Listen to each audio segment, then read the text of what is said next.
അതെ, വെറും 40,000 രൂപ ഡൗൺ പേയ്മെന്റിൽ നിങ്ങൾക്ക് പുത്തൻ royal Enfield Continental GT 650 Chrome സ്വന്തമാക്കാം.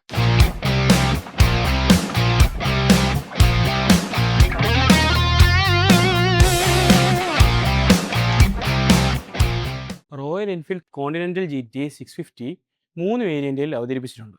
അതിൽ ആദ്യത്തെ വേരിയന്റ് എന്ന് പറയുമ്പോൾ GT 650 സ്റ്റാൻഡേർഡ് ആണ്. രണ്ടാമത്തെ വേരിയന്റ് വരുന്നത് GT 650 ബ്ലാക്ക് ഔട്ട് ആണ്. മൂന്നാമത്തെ വേരിയന്റ് ആണ് GT 650 ക്രോം.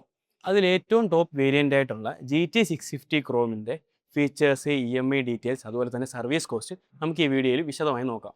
നമ്മളിപ്പോൾ ഉള്ളത് തിരുവനന്തപുരം പരുത്തിപ്പാറയുള്ള റോയൽ എൻഫീൽഡിൻ്റെ എംപയർ ഷോറൂമിലാണ്. അപ്പോൾ ഏവർക്കും ടോപ്പ് വീൽസിൻ്റെ പുതിയ വീഡിയോയിലേക്ക് സ്വാഗതം.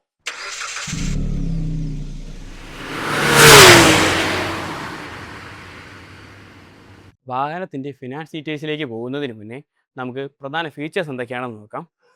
ആദ്യം തന്നെ വണ്ടിയുടെ ഒരു സ്റ്റൈൽ നോക്കിക്കഴിഞ്ഞാൽ കുറച്ച് അഗ്രസീവ്, അതുപോലെ തന്നെ ഒരു കഫേ റേസിംഗ് ടൈപ്പാണ് വരുന്നത്. ക്ലിപ്പ് ഓൺ ഹാൻഡിൽ ബാറാണ് വണ്ടിക്ക് നൽകിയിരിക്കുന്നത്. ഇത് റൈഡറിന് കൂടുതൽ അഗ്രസീവ് റൈഡിംഗ് പോസ്ചറും ഒരു കഫേ റേസർ ഫീലും നൽകുന്നു.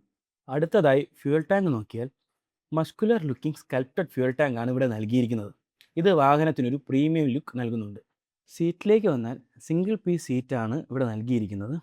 കഫേ റേസർ ലുക്കിന് നല്ലൊരു ഫിനിഷിംഗ് ടച്ച് നൽകുന്ന ഡിസൈനാണിത്. ഫ്രണ്ടിലേക്ക് നോക്കിയാൽ റൗണ്ട് LED ഹെഡ് ലാമ്പാണ് വണ്ടിക്ക് നൽകിയിരിക്കുന്നത്. ഇത് വണ്ടിക്ക് ഒരു റെട്രോ ലുക്ക് നൽകുന്നുണ്ട്. ട്വിൻ എക്സോസ്റ്റ് ആണ് GT 650യിൽ നൽകിയിരിക്കുന്നത്. ഈ ബൈക്കിൻ്റെ ഏറ്റവും വലിയ ഹൈലൈറ്റുകളിൽ ഒന്നാണിത്. മൊത്തത്തിൽ നോക്കിയാൽ ഡിസൈൻ തന്നെയാണ് ഈ ബൈക്കിൻ്റെ പ്രധാന ആകർഷണം. 648cc parallel twin air oil cooled എഞ്ചിനാണ് വണ്ടിക്ക് വരുന്നത്. ഈ എഞ്ചിൻ 47 PS പവറും 52.3 Nm ടോർക്കും ഉൽപ്പാദിപ്പിക്കുന്നു. കൂടാതെ 6 സ്പീഡ് ഗിയർ ബോക്സ് വണ്ടിക്ക് നൽകിയിട്ടുണ്ട്. പാരലൽ ട്വിൻ എഞ്ചിൻ ആയതുകൊണ്ട് തന്നെ വൈബ്രേഷൻ വളരെ കുറവായിരിക്കും. സിറ്റി റൈഡിങ്ങിനും ഹൈവേ ക്രൂസിങ്ങിനും വളരെ സ്മൂത്ത് ആയിട്ടാണ് ഈ ബൈക്ക് പെർഫോം ചെയ്യുന്നത്. ഇനി നമുക്ക് സസ്പെൻഷനിലേക്ക് പോകാം. ഫ്രണ്ടിൽ 41 mm ടെലിസ്കോപ്പിക് ഫോർക്കാണ് വരുന്നത്. ബാക്ക് സൈഡ് വരുന്നത് twin gas charge shock absorbers ആണ്. ചെറിയ കുഴികളിലും അൺഈവനായിട്ടുള്ള റോഡുകളിലൊക്കെ ഒരു പരിധി വരെ ഈ സെറ്റപ്പ് നമ്മളെ ഹെൽപ്പ് ചെയ്യുന്നുണ്ട്. ബ്രേക്കിംഗ് നോക്കിയാൽ ഫ്രണ്ടിലും ബാക്കിലും ഡിസ്ക് ബ്രേക്കാണ് വരുന്നത്. കൂടുതൽ സുരക്ഷയ്ക്കായി ഡ്യുവൽ ചാനൽ ABS ലഭിക്കുന്നുണ്ട്. 805 mm ആണ് വണ്ടിക്ക് സീറ്റ് ഹൈറ്റ് വരുന്നത്. അതുപോലെ തന്നെ 12.5 ലിറ്റർ ഫ്യൂൽ ടാങ്കിന് കപ്പാസിറ്റിയും വരുന്നുണ്ട്. അതുപോലെ നമുക്ക് മൈലേജ് കമ്പനി പറയുന്നത് 25 മുതൽ 27 കിലോമീറ്റർ വരെയാണ്. സെമി ഡിജിറ്റൽ ഇൻസ്ട്രുമെൻറ്റ് ക്ലസ്റ്ററാണ് വണ്ടിക്ക് വരുന്നത്. Gear position indicator, trip meter, fuel gauge, service reminder എന്നിവയും കൊടുത്തിട്ടുണ്ട്. റോയൽ എൻഫീൽഡ് കോണ്ടിനെന്റൽ GT 650 ക്രോമിൻ്റെ എക്സ്-ഷോറൂം പ്രൈസ് വരുന്നത് 3,53,105 രൂപയാണ്. ടാക്സും ഇൻഷുറൻസും ചേർത്തിട്ട് ഓൺ റോഡ് പ്രൈസ് വരുന്നത് 4,49,670 രൂപയാണ്. അപ്പോൾ നമുക്കിനി കോണ്ടിനെന്റൽ GTയുടെ EMI ഡീറ്റെയിൽസിലേക്ക് പോകാം. മിനിമം ഡൗൺ പേയ്മെൻ്റ് ആയിട്ട് നിങ്ങൾ 40,000 രൂപയാണ് അടയ്ക്കാൻ ഉദ്ദേശിക്കുന്നതെന്നുണ്ടെങ്കിൽ നിങ്ങൾക്ക് മന്ത്ലി EMI ആയിട്ട് വരുന്നത് 2 വർഷത്തേക്ക് 21,300 രൂപയാണ്. 3 വർഷത്തേക്ക് മന്ത്ലി EMI വരുന്നത് 15,500 രൂപയാണ്. അതുപോലെ തന്നെ 4 വർഷത്തേക്ക് 12,600 രൂപയാണ് നിങ്ങൾക്ക് EMI എമൗണ്ട് വരുന്നത്. അതുമല്ല 5 വർഷത്തേക്കാണെന്നുണ്ടെങ്കിൽ 10,900 രൂപയാണ് മന്ത്ലി EMI വരുന്നത്. ഇനി നിങ്ങൾ ഡൗൺ പേയ്മെൻ്റ് ആയിട്ട് അടയ്ക്കാൻ ഉദ്ദേശിക്കുന്നത് 1,00,000 രൂപയാണെങ്കിൽ നിങ്ങൾക്ക് 2 വർഷത്തേക്ക് മന്ത്ലി EMI ആയിട്ട് വരുന്നത് 18,200 രൂപയാണ്.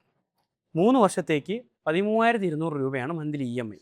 അതുപോലെ 4 വർഷത്തേക്കാണെന്നുണ്ടെങ്കിൽ 10,800 രൂപയാണ് നിങ്ങൾക്ക് മന്ത്ലി EMI ആയിട്ട് വരുന്നത്. 5 വർഷത്തേക്കാണെങ്കിൽ 9,400 രൂപയാണ് നിങ്ങളുടെ മന്ത്ലി EMI. അതുമല്ല നിങ്ങൾ ഡൗൺ പേയ്മെൻ്റ് ആയിട്ട് അടയ്ക്കാൻ ഉദ്ദേശിക്കുന്നത് 2,00,000 രൂപയാണെങ്കിൽ നിങ്ങൾക്ക് 2 വർഷത്തേക്ക് മന്ത്ലി EMI വരുന്നത് 13,200 രൂപയാണ്. 3 വർഷത്തേക്ക് നിങ്ങൾക്ക് മന്ത്ലി EMI വരുന്നത് 9,500 രൂപയാണ്. 4 വർഷത്തേക്ക് മന്ത്ലി EMI വരുന്നത് 7,800 രൂപയും. അതുപോലെ തന്നെ 5 വർഷത്തേക്ക് 6,700 രൂപയാണ് നിങ്ങളുടെ മന്ത്ലി EMI ആയിട്ട് വരുന്നത്. നമ്മൾ ചോദിക്കാൻ വിട്ടുപോകുന്ന ഒന്നാണ് വണ്ടിയുടെ സർവീസ് ഡീറ്റെയിൽസ്. വണ്ടിക്ക് 4 ഫ്രീ സർവീസാണ് വരുന്നത്. അതിൽ ആദ്യത്തെ സർവീസ് വരുന്നത് 500 കിലോമീറ്റർ അല്ലെങ്കിൽ 45 ദിവസമാണ്. ഇതിന് ഓയിൽ ചേഞ്ചിനും ഫിൽറ്ററിനും കൂടെ ചേർത്തിട്ട് ഒരു 2,000 രൂപ ചാർജ് വരുന്നുണ്ട്. രണ്ടാമത്തെ സർവീസ് വരുന്നത് 5,000 കിലോമീറ്റർ അല്ലെങ്കിൽ 6 മാസമാണ്. ഇത് കംപ്ലീറ്റ്ലി ഫ്രീ ആണ്. മൂന്നാമത്തെ സർവീസ് വരുന്നത് 10,000 കിലോമീറ്റർ അല്ലെങ്കിൽ 1 വർഷമാണ്. ഇതിന് 2,000 രൂപ ചാർജ് വരുന്നുണ്ട്. അത് ഓയിൽ ചേഞ്ചിനും ഫിൽറ്ററിനും വേണ്ടിയിട്ടാണ്. അപ്പോൾ ഇതൊക്കെയാണ് GT 650യുടെ ഫീച്ചേഴ്സ്, സർവീസ് കോസ്റ്റ്, അതുപോലെ തന്നെ EMI ഡീറ്റെയിൽസ് സംബന്ധിച്ചിട്ടുള്ള വിശേഷങ്ങൾ. ഈ വീഡിയോ നിങ്ങൾക്ക് ഉപകാരപ്രദമായെങ്കിൽ ലൈക്ക് ചെയ്യുക, കൂടുതൽ വീഡിയോയ്ക്കായിട്ട് സബ്സ്ക്രൈബ് ചെയ്യുക. അപ്പോൾ ഇനി അടുത്ത ഏത് വാഹനത്തിൻ്റെ ഡീറ്റെയിൽസാണ് നിങ്ങൾക്ക് വേണ്ടതെന്നുള്ളത് കമൻറ്റ് ബോക്സിൽ രേഖപ്പെടുത്തുക. അപ്പോൾ പുതിയൊരു വാഹനമായി പുതിയ വീഡിയോയിൽ കാണാം.